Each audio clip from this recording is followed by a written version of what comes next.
All right, sports fans, how's everybody out there doing? William Martin coming at you one more time here on YouTube with another edition of the 300 Pounds of Sports Knowledge Podcast.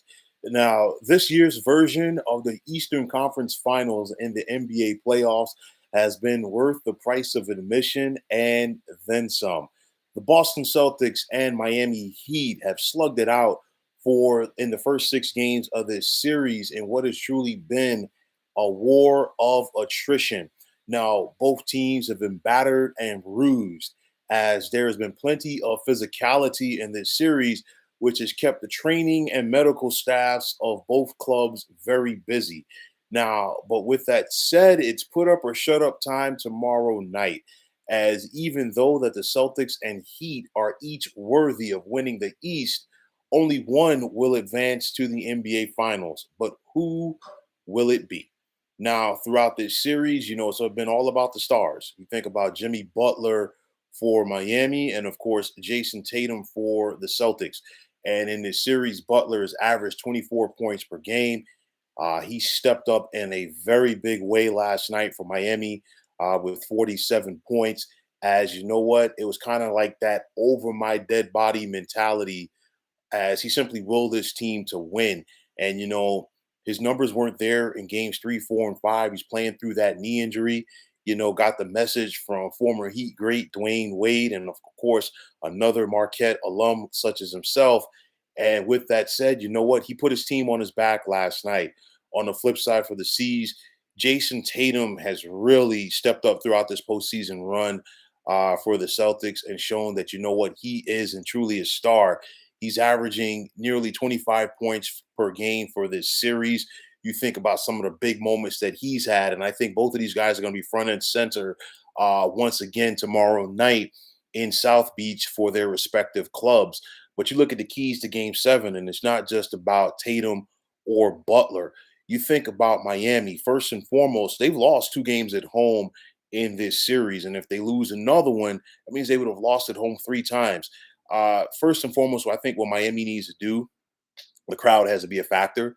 The Miami crowds, they tend to not, they're very laid back, first and foremost. They tend not to be there at tip off, but they need to be out in full force tomorrow night and really give the Heat that home court advantage. But then Miami needs to get off to a solid start to give those fans there at the FTX Arena something to cheer about. And of course, on the flip side, if you're the Celtics, you want to be the team that comes out with the hot start in order to neutralize that fan base and keep them quiet and basically have the advantage shift to your favor. Who's going to be the guy that steps up for either team, not named Jimmy Butler or Jayson Tatum, and go out there and make those keys, get those key baskets early and often? We saw Grant Williams step up for Boston in Game 7 in the second round versus Milwaukee. We've seen Kyle Lowry have be an impact player once again for Miami after he returned from the injuries that kept him out earlier in this series. What's the status of Tyler Herro for Miami? He hasn't been available in either of the last 2 games, and of course, he can knock down some 3-point shots. So we got to see. You think about PJ Tucker with his defensive, prowess throughout this series. You think about Marcus Smart as well on the flip side for the C's. Jaylen Brown, he missed some key free throws coming down the stretch last night for Boston in Game 6. But you know what? He's still a guy that you have to keep an eye on. There's so many different intangibles for both of these clubs heading into tomorrow night. Now, for the Celtics, they're still looking to get over that hump. They've lost to the LeBron James Cleveland Cavaliers in consecutive years in the conference finals in 2017 to 2018. And then they got to the conference finals in 2020 where they lost to this Heat club.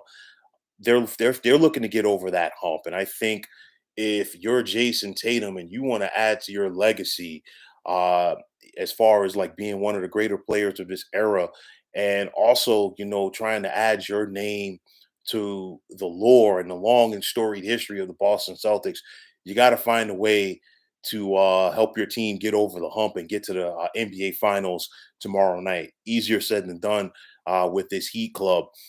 And for me, when I think about the Heat, for whatever reason, people continue to write this team off. I mean, you saw Miami get blown out in game number two at home. And you had people out there that really said the Celtics are going to win this series in 5 games. And even after the Heat took that 2-1 lead in this series and Boston came back and won game four at home, you had people that felt that the series is over, especially after Miami, got blown out at home in game number five. But you know what? This team is a very, very tough-minded team, and they have tough-minded players leading them. You think about Jimmy Butler, you think about PJ Tucker, you think about guys like Kyle Lowry, and of course, in the case of Lowry and Tucker, they're NBA champions. Lowry won the championship in 2019 with the Raptors, and of course, Tucker won last year as a member of the Milwaukee Bucks. These guys are not going to go down without a fight. You have two of the better defensive teams in the NBA, and for what it's worth, this conference finals has been the equivalent to a heavyweight boxing match, and this is round number 15. Both guys have slugged and they've punched till they can't punch anymore. So who is literally going to be the last team standing tomorrow night? I look at it like this. I mean, think about it. You have two of the better and to me underrated coaches in the NBA, and I think Eric Spoelstra is an underrated head coach. He was a head coach when the Heat won back-to-back championships in 2012 and 2013, but a lot of people want to focus on LeBron, Dwayne Wade, and Chris Bosh. But then, the wins just keep piling up for Spoelstra, in spite of the fact that the names on the back of the jerseys for the Heat continue to change. And of course, he was able to help navigate this team through the playoff bubble and get to the NBA Finals a couple of years ago before they fell to the Los Angeles Lakers. And Umi Adoka, this guy, he's in his first year as the head coach of the Celtics, and you see the difference that he's made and the intensity that this team plays with. So, I mean, I look at it like this. To me, just like it was at the beginning of this series, I think game seven is a toss up. And I said prior to this series starting that it was going to go the distance. And here we are for game number seven. It's one of those where, you flip a coin. This thing could go either way. I picked the Heat to begin this series, and I'm going to stick with the Heat right here. Both teams are battle tested. I look at the Heat; they're very grizzled. You look at the additional motivation that they had going into Game Seven last night, following the comments of Draymond Green talking about, basically looking forward to meeting the Celtics in the NBA Finals. We'll have to wait and see, but nonetheless, I think the Heat get it done tomorrow night. It's not going to be pretty, just like it was last night. But you know what? That's the way that the Heat play. That's the way these Celtics teams have been playing as well. So basically, hunker down, get a spot in your favorite chair, and watch the finale to an epic that has been the 2022 Eastern Conference Finals. So, folks, that is going to wrap it up. And as always, I want to take this time out to thank you for tuning into the 300 Pounds of Sports Knowledge podcast here on YouTube. I want to take the time out to thank all of you fine folks out there for tuning in. And if you have not already, please feel free to subscribe to this channel. Now, if you're on Twitter, please feel free to follow me at 300 Pounds of Sports. And like I always say, if you follow me, it'll be my pleasure to follow you right back. There's also the sports discussion group on Facebook at the Sports Depot 365. You can check it out. Drop a line and be a part of one of the better sports debating sites going on social media. So, once again, fine folks, my name is William Martin. I am signing off, saying take care and have yourselves a wonderful day.